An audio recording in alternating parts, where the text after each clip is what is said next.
ఇండ్లప్ప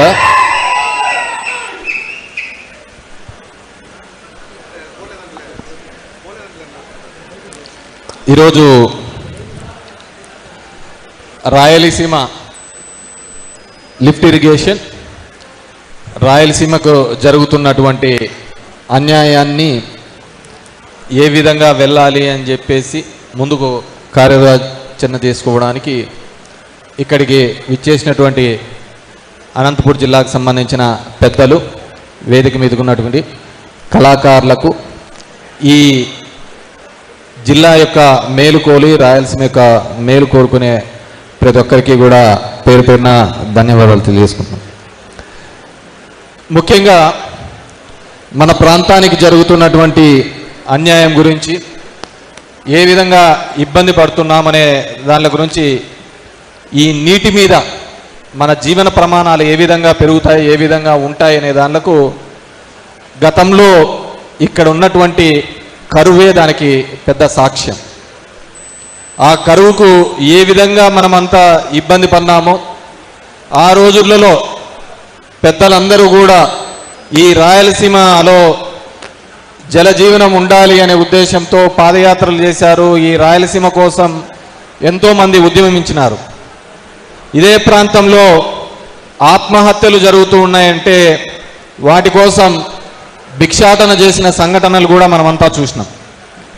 ఆ భిక్షాటనలు చేసి పాదయాత్ర చేసి వారందరికీ కూడా సాయం చేసి, ఇదే ప్రాంతంలో అప్పుడు వైఎస్ రాజశేఖర రెడ్డి గారు ఇక్కడ ఇబ్బంది పడుతున్నారని చెప్పేసి అప్పుడు మొట్టమొదటిగా ముఖ్యమంత్రి అయితేనే ఈ ఉపాధి హామీ పథకం అనేది కూడా తీసుకొని వచ్చే కార్యక్రమం చేసినారు. ఎందుకంటే ఈ కరువు పీడిత ప్రాంతంలో ఇబ్బందిని చూసి, తర్వాత క్రమంలో మన ప్రాంతానికి హంద్రీనివా తీసుకొని వచ్చి, గతంలో చంద్రబాబు నాయుడు గారు ఏ తాగునీటి కోసమని చెప్పిన ప్రాజెక్ట్ని కాదు, ఇది తాగునీటి అవసరాల కోసం, సాగునీటి అవసరాల కోసం రెండిటికీ ఉండాల్సిన అవసరము ఆవశ్యకతను తీసుకొని వచ్చి మొదలుపెట్టించిన వారు.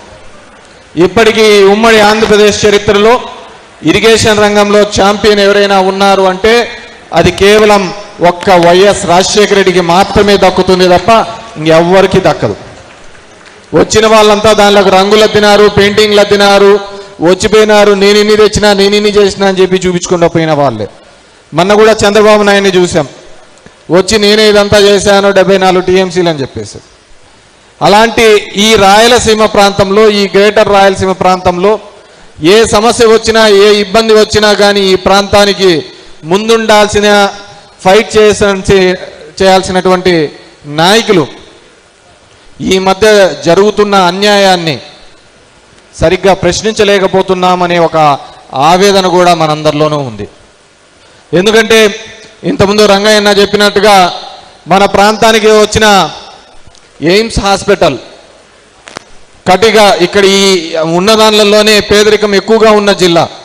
ఈ జిల్లాకు వచ్చిన ఎయిమ్స్ ఆసుపత్రిని కూడా తీసుకొని పోయి అమరావతిలో పెట్టి, గుంటూరులో తీసుకుపోయి పెట్టి,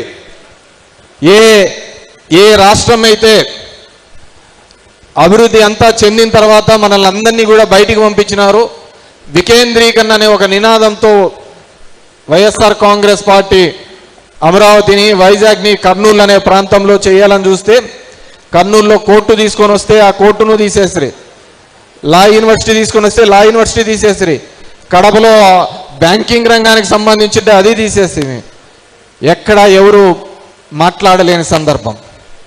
కర్నూలులో రాయలసీమ లిఫ్ట్ ఇరిగేషన్ ప్రాజెక్టు తీసుకొని వస్తే దాన్ని నిలిపేసిన సందర్భంలో కూడా మాట్లాడారు. ఆ రోజు మాట్లాడినాం, ఏమైపోతుంది రాయలసీమ ప్రాంతంలో ఉన్న వాళ్ళకు, మన పౌరుషాలు ఏమైపోయినాయి అని చెప్పేసి. ఈరోజు జరుగుతున్న పరిస్థితిని ఆలోచించండి. ఒక అమరావతి ప్రాంతంలో కేవలం రియల్ ఎస్టేట్ దానికి సంబంధించిన దానిలలో అక్కడ పెట్టుబడులు రావనో, అతన్ని నమ్మటం లేదనో ఉద్దేశంతో ఒక చట్టాన్ని కొత్తగా మార్పించినారు. ఏపీ పునర్వికాస చట్టాన్ని మార్పించి దాంట్లో రాజధానిని తీసుకొని వచ్చే అక్కడే ప్రాంతం అని చేసేసి దానికంతా పండగలు చేశారు. లోకేష్ నడుచుకుంటూ వచ్చే చూసినాడు, అందరూ ధన్యవాదాలు చెప్పారు. ఈరోజు ఇదే ప్రాంతానికి సంబంధించి ఇక్కడ జీవనం అంతా కూడా ఈ జలంతోనే ముడిపడిందన్న ఈ ప్రాంతంలో రాయలసీమ లిఫ్ట్ లాంటి ఇరిగేషన్ ప్రాజెక్ట్ నిలబెడితే ఒక చిన్న ఎన్జీటీలో క్లియరెన్స్ చేయడానికి ఇదే కూటమి ప్రభుత్వం, ఇదే చంద్రబాబు నాయుడు, ఇదే పవన్ కళ్యాణ్ ఎందుకు ప్రయత్నం చేయడం లేదో నేను అడుగుతున్నాను. చట్టాలే మార్పించి అమరావతిని రాజధాని చేయాలని చూపించిన శ్రద్ధ ఈ ప్రాంతం అభివృద్ధికి ఎందుకు చూపించలేకపోతున్నారో అని అడుగుతున్నాను.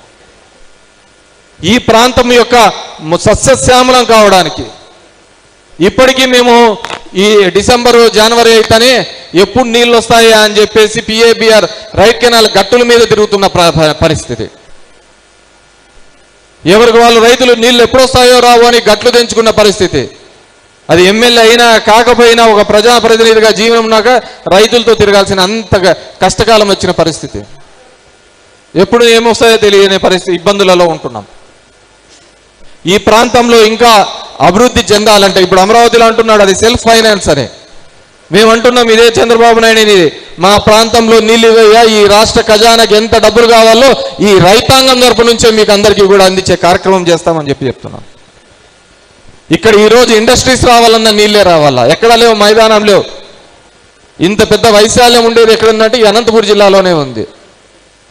వీటన్నింటినీ కూడా ముందుకు తీసుకొని పోవాల్సిన అవసరం ఉంది. అదేవిధంగా గతంలో చేసిండకపోయిండొచ్చు తెలుగుదేశం పార్టీ. ఎందుకు చేసిండొచ్చు అంటే, ఎందుకు చేయకపోవచ్చు అంటే కర్నూలులో కానీ లేకుంటే నెల్లూరులో కానీ కడపలో కానీ చిత్తూరులో కానీ వాళ్ళకి ఎప్పుడు సీట్లు రాలేదు. కానీ ఈరోజు పరిస్థితి అది కాదు కదా. నెల్లూరులో 10కి 10 వచ్చేసినాయి, కర్నూలులో 2 పోయినాయి, కడపలో 2 పోయినాయి, చిత్తూరులో 2 పోయినాయి. అంత మీదే రాజ్యం కదా. తెలుగుదేశం పార్టీ వచ్చిన తర్వాత మొట్టమొదటిసారిగా అన్ని సీట్లు మీరు కవిసం చేసుకున్నారు.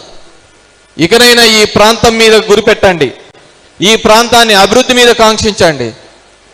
ఎప్పుడు మీరు చేస్తున్నది అన్నిటికీ నేనే నేనే నేనే నేనే అనుకుంటా పోతున్నారు. సెల్ ఫోన్ కనిపెట్టినది నేనే అంటారు, పాలు బితికినది నేనే అంటారు, ప్రతిదీనికి నేనే అనుకున్న వాళ్ళు ఈ ప్రాంతాన్ని సస్యశ్యామలం చేసినది కూడా మీరే కండి. ఈ ప్రాంతంలో ఆ రాయలసీమ లిఫ్ట్ ఇరిగేషన్ ప్రాజెక్టు ముందుకు తీసుకొని పోయి అదేవిధంగా పిఏబిఆర్ ప్రాజెక్ట్ ఇంకా ఎన్ని సంవత్సరాలైనా కానీ దాంట్లో 5 టీఎంసీలే ఉన్నాయి. దాన్ని 10 టీఎంసీలు చేసే విధంగా ల్యాండ్ ఎక్విజిషన్ ప్రాజెక్ట్ చేసే కార్యక్రమం చేయాలి, 11 టీఎంసీలు చేసే విధంగా. ఎందుకంటే మేము కూడా ఒక తప్పు చేసినాం. జగన్మోహన్ రెడ్డి గారు మేము ఏ పనులు చేశామో ఆ పనులు చెప్పుకోలేని పరిస్థితి. ఈడున్న వాళ్ళలో ఎంతమందికి తెలుసు చెప్పండి? రేవంత్ రెడ్డి అసెంబ్లీలో మాట్లాడిన తర్వాత ఆ రాయలసీమ లిఫ్ట్ ప్రాజెక్టుకు నేనే 4 గోడల మధ్య చంద్రబాబుతో చెప్పి ఆపిచ్చానని చెప్పేంత వరకు మనందరికీ తెలియదు ఒక రాయలసీమ లిఫ్ట్ ఒకటి ప్రాజెక్టు జరుగుతుందని. దానికి ఈ జగన్మోహన్ రెడ్డి ప్రభుత్వం 900 కోట్ల రూపాయలు ఇప్పటికే ఖర్చు పెట్టిందని మనలో ఎంతమందికి తెలుసు చెప్పండి? ఎవరికి తెలియదు. ఎందుకంటే అది కరోనా వచ్చిన పుణ్యమో లేకుంటే ఇంకో పుణ్యమో ఎక్కడ ఏం జరుగుతుందో కూడా తెలియని పరిస్థితి. నా నియోజకవర్గంలో కూడా 700 కోట్ల రూపాయలతో ఒక జిల్లేడుకొండ రిజర్వాయర్ ఒకటి జరుగుతుంది పని. నా నియోజకవర్గం వాళ్ళకే చాలా మందికి తెలియదు అక్కడ ఒక ప్రాజెక్ట్ జరుగుతుంది, దానికి ఇప్పటికే 300 కోట్ల రూపాయల దాకా ఖర్చు అయిందనే విషయం. ఆ విధంగా ఉన్నాం. కాబట్టి ఈరోజు దీన్ని టాస్క్ కమిటీని భుజానెత్తుకొని చేస్తున్నటువంటి మా శైలజానాథన్ గారికి చెప్పేది ఒకటే, మనం చేసిన ప్రాజెక్టులకు ఆ సందర్శనకన్నా తీసుకోండి ముందు. అక్కడ ఇది చేయించాము నువ్వు జనాలకు చూపించే కార్యక్రమం, అది ముందుకు తీసుకొని పోయే కార్యక్రమం చేస్తే కానీ ప్రజలకు అవగాహన లేని. ఎందుకంటే ఇప్పుడు అన్ని ఫ్రూట్స్ వచ్చేస్తున్నాయి, అంత సోషల్ మీడియాలోనే చూస్తున్నారు, ఫోన్లలో చూస్తున్నారు, తింటున్నారు, వాటికి అయిపోతుంది. దాని వెనకలు ఉన్న కష్టం తెలియదు, దాని వరకు ఇబ్బంది తెలియదు. నాకు తెలుసు హంద్రీనీవా నుంచి ఆ రోజుల్లో కాంగ్రెస్ ప్రభుత్వంలో ఉన్నప్పుడు రఘువీరారెడ్డి అన్న, అనంతన్న, మేము అంతా కలిసి ఆ ప్రాజెక్ట్ నుంచి అక్కడ నుంచి నీళ్లు తీసుకొని వచ్చేటప్పుడు ఒక 100 పైగా మీటింగ్లు పెట్టింటాం కాంట్రాక్టర్లతో. పాదయాత్ర చేస్తాం, మీరు చేస్తారా లేదా ఆ పని, మేము ఈ డెడ్ లైన్ ఇచ్చి చేస్తేనే కానీ అని చెప్పి ఆ విధంగా నీళ్ళు తీసుకొని వచ్చిన కార్యక్రమం చేశాం. కాబట్టి ఈరోజు ఇక్కడికి వచ్చిన మేధావులు, వైఎస్ఆర్ కాంగ్రెస్ పార్టీ నాయకులకి అందరికీ కోరుకునేది ఒకటి, మనకు జరుగుతున్న అన్యాయాన్ని గురించి మనం మాట్లాడకపోతే దీన్ని చంద్రబాబు నాయుడు గారు వీరు కూటమి ప్రభుత్వం టేక్ ఇట్ గ్రాంటెడ్గా ఉంటారు. వీళ్ళకి ఏముందిలే లాస్ట్లో వచ్చి ఏదో ఒకటి చెప్పేస్తే పోతాము అని చెప్పేసి ఏదో ఒకటి మాట్లాడితే చదువుతారు. ఇప్పుడంతా రాజధానిలో ఏముంది అంటే ఈ ప్రభుత్వం వచ్చిన తర్వాత ఒక్క అమరావతి మీద తప్ప ఇంకా మిగతా ప్రాంతాలన్నింటినీ కూడా దూరం చేసుకున్న పరిస్థితి. ఈరోజు టాస్క్ ఫోర్స్ వాళ్ళకి చెప్తున్నాం, ఒక బ్లూ ప్రింట్ ఇవ్వండి, మన ప్రభుత్వం వస్తే మనం ఏం చేయదలుచుకున్నాం కూడా చెప్పండి. ఆ విధంగా చెప్పుకోకపోతే ఖచ్చితంగా మనకు కూడా ఇబ్బందికరమైన పరిస్థితి. అదేం వద్దు, మీరు అంటున్నట్టు ఆ 20,000 కోట్లో ఎన్ని కోట్లో కావాలనుకునేది అన్నీ కూడా ఇదిగో ఈ ప్రాజెక్ట్స్, ఈ బాటిల్ నెక్స్ ఉన్నాయి, ఇవి క్లియర్ చేస్తా అంటే ఈ ప్రాంతం సస్యశ్యామలం అవుతుందని.